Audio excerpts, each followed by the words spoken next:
एक जो सबसे बड़ा सवाल है कि सर क्या ये जो 45 डेज बचे हुए हैं इनके अंदर हम लोग साइंस डोमेन के अंदर 750 आउट ऑफ 750 ला सकते हैं। अब साइंस डोमेन में मैंने क्यों 750 आउट ऑफ 750 बोला कि जैसे अगर आप लोग बीएचयू की बात करोगे तो वहां पे आपके 3 जो डोमेन है पीसीएम या पीसीबी उसी से होता है।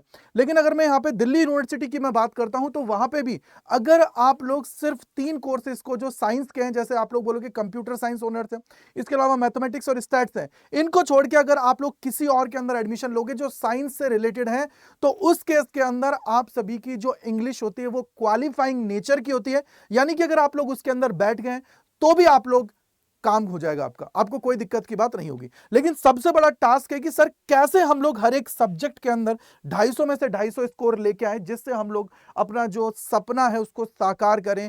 कैसे हम लोग हमारा जो प्लान है पूरा उसको सेटअप करें, साथ ही साथ क्या स्ट्रेटजी होनी चाहिए, एक्यूरेसी कैसे इंक्रीज होगी, इन सारी चीजों के बारे में चर्चा मैं इस वीडियो के अंदर आप सभी से करने वाला हूं।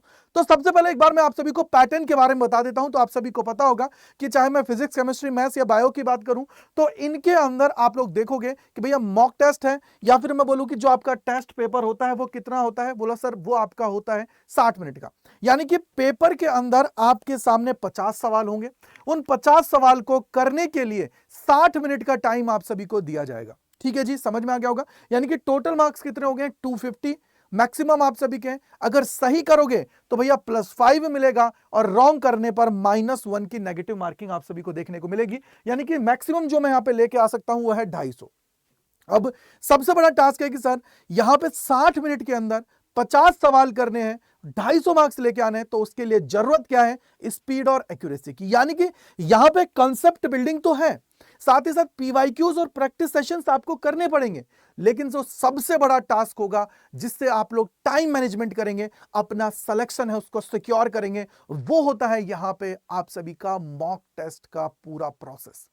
अब यहां पे सबसे बड़ा जो टास्क है वो क्या हुआ कि सर अगर मैं यहां पे सब्जेक्ट वाइज प्रिपरेशन की स्ट्रेटेजी की बात करूं, जनरली मैं यहां पे फिजिक्स, केमिस्ट्री और मैथ्स है उसकी बात कर रहा हूं, तो आपको देखो अगर मैं फिजिक्स की बात करता हूं तो सबसे इंपॉर्टेंट चीज होती है यार कंसेप्ट क्लियरिटी। अगर कंसेप्ट क्लियर नहीं है ना तो प्रॉब्लम आएगी। और सबसे बड़ा टास्क यार फॉर्मूलेज जो है ना उनको रिवाइज करना। तो आप लोगों को क्या करना है, सामने एक क्या करना है कि एक पेज ले लेना है, उसके अंदर सारे फॉर्मूलेज को नोट डाउन कर लेना है और सुबह उठ के उनको रिवाइज करना है रेगुलरली, क्योंकि जिससे आप लोग कम टाइम के अंदर ज्यादा चीजों को अगर रिकैप कर पा रहे हैं तो एग्जाम के अंदर आपको दिक्कत नहीं होने वाली है, ये याद रख लीजिएगा। थर्ड है भैया प्रैक्टिस। जितनी ज्यादा प्रैक्टिस होगी उतना ज्यादा एग्जाम के अंदर स्कोर पूरा आने के प्रोबेबिलिटी इंक्रीज हो जाएगी। प्रैक्टिस नहीं करोगे, मॉक टेस्ट नहीं दोगे तो एंड में प्रॉब्लम यह आएगी कि भैया वहां पे आप सभी का जो स्कोर है वो आपसे अचीव नहीं होगा, कहीं ना कहीं फंस जाओगे।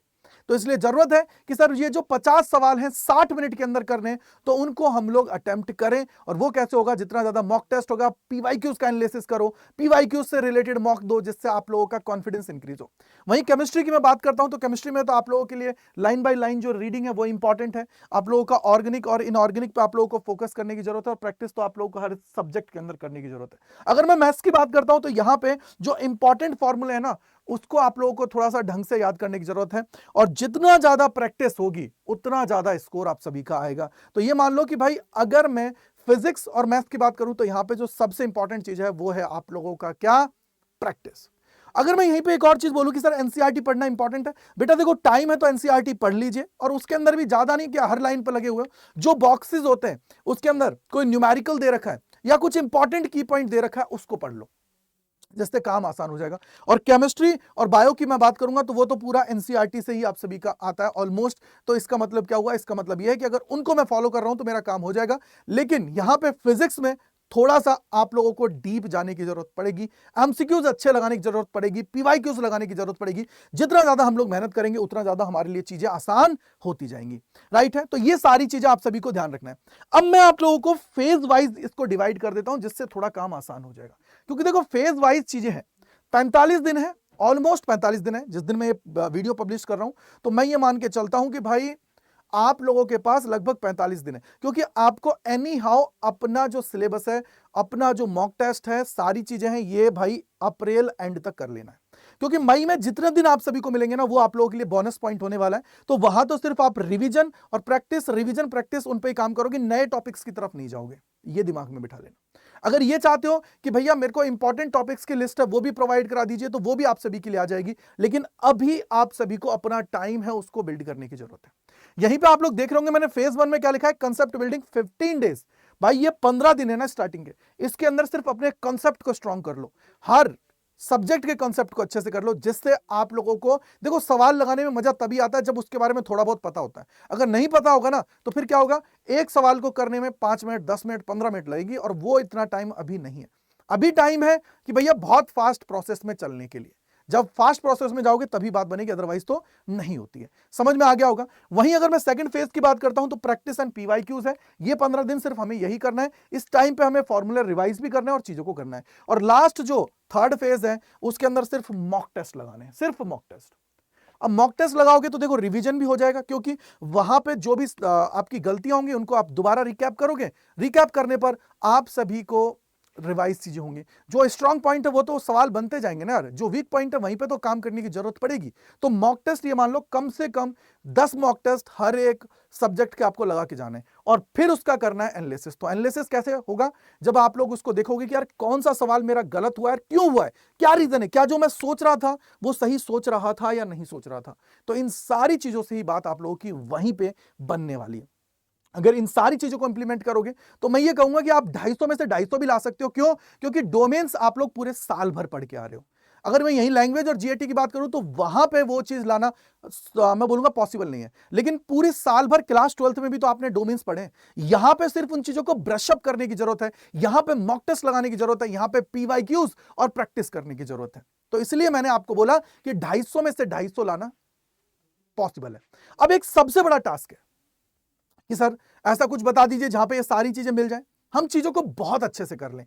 तो आपको पता है ना कि यार इंडिया का नंबर 1 क्रैश कोर्स है प्रतिज्ञा, वो आप सभी के लिए लॉन्च कर दिया गया है। अभी इसके अंदर ऑफर भी चल रहा है जहां पे आपको बुक्स भी डिलीवर की जा रही हैं। तो मेरे भाई अभी मैं एक ही चीज बोलूंगा कि यार बैच की प्राइस में अगर बुक्स भी आप सभी के पास आ रही हैं तो उसको आप लोग जाके फटाफट से एनरोल कर लो और अपनी तैयारी स्टार्ट कर लो। मेरी मेंटोरशिप चाहिए, चाहते हो कि पर्सनल गाइडेंस मिले, तो उस केस के अंदर जो ये कूपन कोड है Y485, इसको यहां पे आप लोग यूज करिएगा, जिससे आप लोगों को मैक्सिमम डिस्काउंट तो मिले ही मिले, लेकिन आपके भाई की गाइडेंस मिले। क्योंकि इससे एक आइडिया लग जाता है कि कितने लोग ऐसे हैं जो मेरे थ्रू आए हैं, जो मेरी रिस्पॉन्सिबिलिटी है उनके ऊपर। तो यहां पे आपको Y485 कूपन कोड लगाना है। साथ ही साथ अगर कोई भी डाउट, कोई परेशानी है तो gajendra.kumar@adda247.com पे आप लोग मुझे मेल कर सकते हो। अब ये कैसे चीजें करनी है वो भी मैं आपको बताने वाला हूं, और सबसे इंपॉर्टेंट ये नंबर है, इस पे कॉल करके अपने डाउट्स को आप लोग यहां पे पूछ सकते हो। कैसे एनरोल करना है वो भी मैं आप सभी को बता देता हूं, जिससे आपका काम आसान हो जाएगा। तो सबसे पहले देखो, आप सभी को गूगल पे आना है, यहां पे सर्च करना है, ये देखो ये रहा कैरियर्स अड्डा।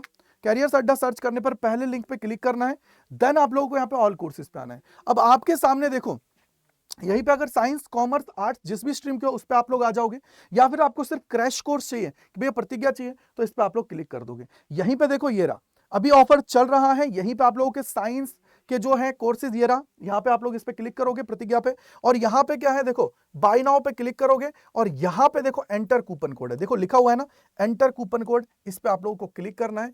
क्लिक करते ही आप देखेंगे कि Y485 ये जो कूपन कोड आप लोग लगाओगे तो इससे मैक्सिमम डिस्काउंट तो मिलेगा ही मिलेगा, साथ ही साथ आप सभी को गाइडेंस भी मिलने वाली है।